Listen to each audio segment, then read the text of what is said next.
Tous les hypersensibles ont eu à un moment donné des relations avec des personnes narcissiques et ils connaissent sans doute les pervers narcissiques aussi.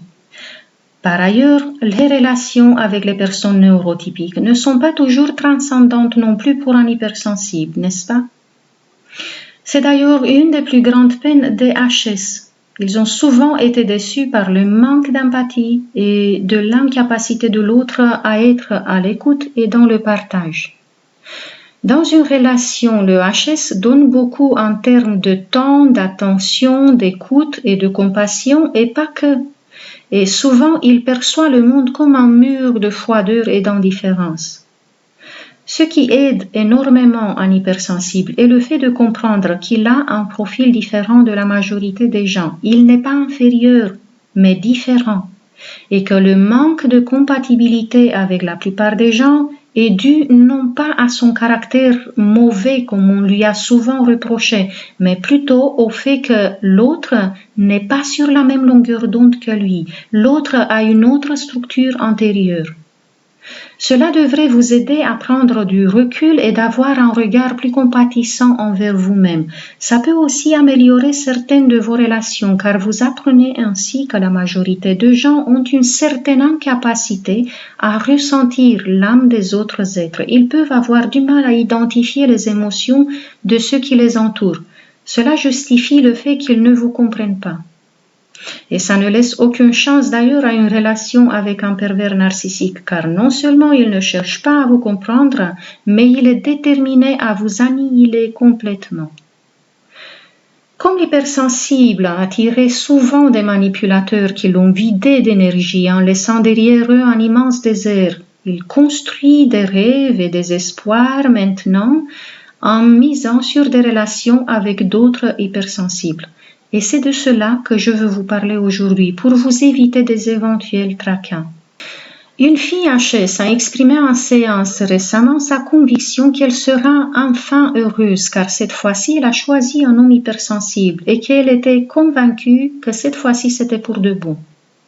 Et pour ne pas se contredire, elle passait facilement l'éponge sur des choses qui la gênaient vraiment chez son autre. Ça va répondre peut-être à une question que vous vous posez aussi. Est-ce qu'une relation entre deux hypersensibles est la relation idéale? Alors, n'oublions pas que les hypersensibles ont pour la plupart d'entre eux beaucoup de blessures émotionnelles plus ou moins traitées, plus ou moins guéries. Il est plus facile dans une relation d'amitié évidemment car les attentes sont différentes.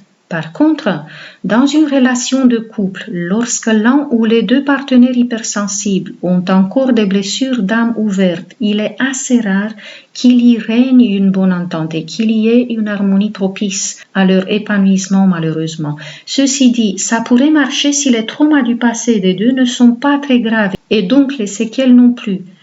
Mais dans le cas contraire, il y a toujours le risque de conflit. Une personne qui n'a pas travaillé sur soi et qui n'a pas fermé des chapitres de son passé pourrait réagir de façon excessive même à des gestes ou à des remarques innocentes, car ça appuiera sur des points très sensibles. Ce qui peut provoquer effectivement des tensions et des explosions de colère dans la relation. En fait, il peut y avoir deux cas de figure. 1. Si les deux hypersensibles, déçus par leurs expériences de couple précédentes, essayent d'imposer leur personnalité et leur propre point de vue, s'il n'y a pas d'empathie des deux côtés, la relation sera tôt ou tard vouée à l'échec. Et dans le deuxième cas de figure, un des partenaires imposera son besoin d'être protégé, aidé et soutenu, alors que l'autre personne qui aura une plus grande tolérance sera plus à l'écoute. Elle sera amenée à passer outre ses propres besoins pour soutenir l'autre. Et pour éviter les crises de colère ou de frustration, pour ne plus contrarier l'autre, la personne tolérante qui généralement souffre de la blessure d'abandon, cessera d'être authentique, d'exprimer ce qu'elle pense et ce qu'elle ressent, et elle se pliera aux attentes de son ou sa partenaire. Donc, oui, on peut rencontrer, même dans un couple d'hypersensibles, le rapport dominant-dominé. Si celui qui est sur la position du dominant, ça peut être une femme ou un homme évidemment, profitera de l'attention de l'autre, il se sentira nourri énergétiquement. Eh bien, la personne dominée ressentira la même chose qu'en présence d'un narcissique, c'est-à-dire qu'elle se sentira incomprise, négligée et seule dans la relation. Cette dernière osera de moins en moins à s'ouvrir face à l'autre. Un tel couple va résister tant que celui qui est dans le sacrifice accepte de se sacrifier. J'ai rencontré des personnes qui, pour garder cette relation considérée souvent comme une relation de flamme jumelle ou d'âme sœur, elles étaient prêtes à tout accepter afin de ne pas perdre l'autre. Mais il faut se rendre à l'évidence, le fait d'être en couple avec un hypersensible ne garantit pas le bonheur.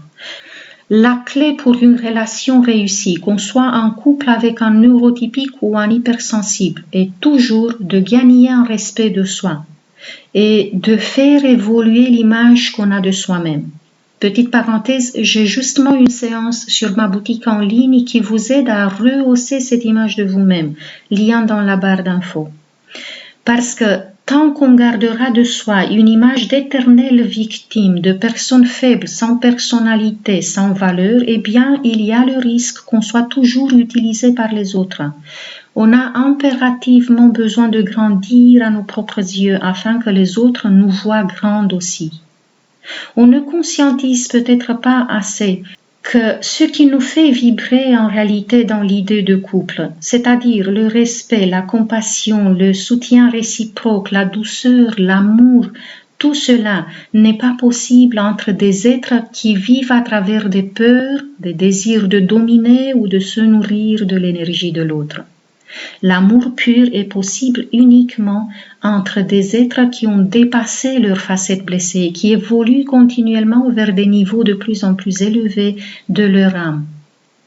C'est là qu'on se sent différent et c'est là qu'on commence à avancer. D'ailleurs, l'image de l'autre aura besoin aussi d'être changée dans votre esprit, car si l'autre est perçu comme un agresseur ou profiteur, même si la personne n'a pas pour habitude de profiter des autres, en relation avec vous, elle le fera sans doute. Et ce que vous pouvez faire aussi est de sortir de la peau d'une personne gentille par défaut, car oui, le message inconscient qu'on transmet aux autres est « peu importe ce que tu fais de moi, je serai là pour toi ». C'était Claudia Stéphane, hypnopraticienne. Ça m'a fait plaisir de partager ce moment avec vous. Jusqu'à la prochaine fois, je vous embrasse tous très fort. Prenez bien soin de vous.